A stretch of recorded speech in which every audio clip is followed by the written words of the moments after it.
Hello everyone, it is Dani'i and welcome to this afternoon update here today on the 22nd of the month for what is going on across the tropics. We have these 5 systems to talk about, but we will be focusing on Invest 98L, which is a threat to the Caribbean and in the long term could be a US threat. But aside from that, we have our 2 active tropical cyclones, Hurricane Fiona and Tropical Storm Gaston, and then we have 2 invests out there, Invest 90 and 99L. And before I go into details, please do subscribe and tap the notification bell so that you never miss an important update video on the tropics. And to show your support for the channel, you can leave a like on this video. Okay, and let's get on with what is going on, starting out with this satellite imagery of the tropics. And so there we have Major Hurricane Fiona, still a Category 4 that is going to be making its way past Bermuda, but the island is under a hurricane warning right now, so such conditions are expected in the island, and that is very life-threatening. So if you're in Bermuda, please stay safe and do not take any unnecessary risks. And in the long term, sections of Atlantic Canada will be impacted, and there are even watches in place for those areas. So guys, please again take the necessary precautions and stay safe and do not take any unnecessary risks. And then up to the northeast of Fiona, we have Tropical Storm Gaston that is on approach to the Azores, and those areas are under a tropical storm warning as tropical storm conditions are expected there. And then as we head down into the tropics, there we have our Invest. So Invest 90L is the most recently designated Invest. So that tropical wave has emerged off the coast of Africa, and as you can see here on the National Hurricane Center's 5-day outlook, it is given a medium 60% chance to possibly develop during the next 48 hours and 5 days. So we could see this one take advantage of favorable conditions out there, but it has limited time because as it accelerates up to the north, it won't be in very conducive conditions that would enable some intensification of the system. But as for Invest 99L, it is lingering out there, of course. We have to wait and see what's going to be happening with it, but the chance is currently stagnant at 30% through the next 5 days. And then in the southeastern Caribbean, of course, we have Invest 98L, which we will be looking at in a lot of details. But let us go ahead and take a look at current sea surface temperatures across the North Atlantic. And so overall, the North Atlantic is above average in terms of the sea surface temperatures, and we see that in the Caribbean and across the Gulf of Mexico are very favorable. We see 30 degrees Celsius, 29 Celsius within these regions, and this is really going to be helping 98L to get itself together quickly. And even on the ocean heat content map, we see that so much energy is there just in place for that disturbance to make its way into the area and rapidly get itself together. And we know the story of what happens with tropical cyclones that head into the Gulf and their conducive conditions there. Rapid intensification. So that could be the possible outcome with 98L, but of course there are many possibilities on the table for it, and the long term is definitely uncertain. But as for the rest of the Atlantic, for 90L, we see that we have that 25 degrees Celsius isotherm within that region. So as it accelerates up to the north, it is going to be moving out of those conducive ocean temperatures and will be making its way into cooler conditions that would inhibit any further intensification. And then in terms of the wind shear now, and so the red indicates unfavorable wind shear. Those are strong upper level winds that really help to inhibit growth and development of tropical cyclones.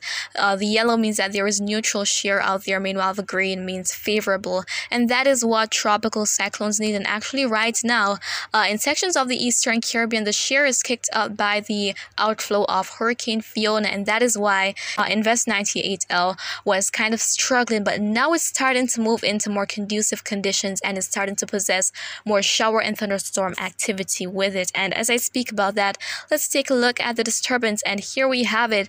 So we see that we have disorganized shower and thunderstorm activity, but the system is improving. So over the next several days, it is likely to get itself together, and we could possibly see tropical storm before maybe even 5 days from now become of this. And of course, the next name to be used for this hurricane season is Hermine, and after Hermine is Ian. So this could possibly become Hermine, keeping that 90L doesn't develop before it. But if it does, then this could possibly become Ian. But the name doesn't matter. It's going to be bringing impacts to portions of the Caribbean and possibly the US. So as of right now, all the shower and thunderstorm activity is affecting sections of northern Venezuela, and we even see some in lingering around in portions of the Windward Islands, and we see some activity also taking place in northern Guyana. So as the system accelerates towards the west or west-northwest, it will gradually get itself together. As I said, it's going to be taking advantage of those conducive conditions up ahead of it, and will be intensifying. It's likely going to be intensifying. And so the ABC Islands are also being impacted by it. I don't think I mentioned them.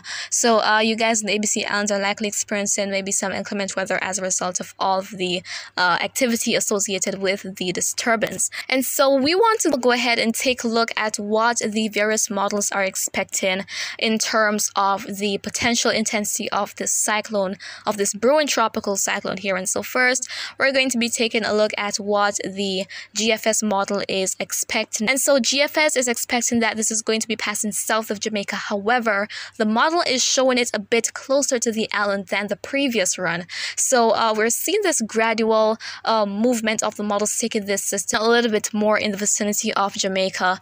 So the timing for this is early next week, going to around Sunday, Monday, and eventually then GFS has the system making its way into the Gulf of Mexico, where we see some intensification taking place there. And I mean, that is not uncommon, as I said earlier. Going on to Euro. So Euro shows that we're going to be having the system making that close approach to Jamaica, not making landfall, but being close enough maybe to cause some of that heavy rainfall and gusty winds from it to affect the island. So again, the timing for this is around Sunday, maybe going to the early hours of Monday. But again, things can change with this, and we're seeing this trend of models taking the system maybe a little bit closer to the island. But again, nothing is for sure because the system is still a couple days out, but there is a likelihood that Jamaica could feel impacts along with the Cayman Islands and Cuba.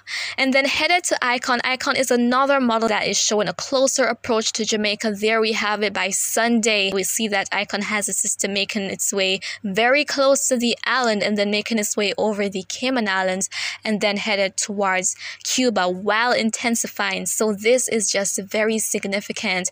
And I mean, my fellow Jamaicans, we definitely have to keep an eye on this one and be prepared for it, because the main problem with any tropical cyclone that affects anywhere is always with the water, whether it be from the storm surge or the heavy rainfall. And in the case of tropical storms, it's usually the rainfall, because significant storm surge is usually associated with strong hurricanes or intense hurricanes out there. But that heavy rainfall could really be impactful, especially in low-lying areas. So I know that there is this thing going around with Jamaicans not taking these things serious, because oftentimes we hear that a tropical cyclone might affect the island. However, that ends up not being the outcome. However, that does not mean you should be taking this lightly or any future cyclone. It is best to be safe than sorry. So guys, that is on the horizon for the next couple of days. So we could be looking at a future major system right here that is slowly getting itself together. And of course, I'm going to be keeping you updated as time goes by. And that is really it for now. So you can let me know if you have any questions. You can leave them down in the comments, and you can also share thoughts. And of course, remember to always be weatherwise.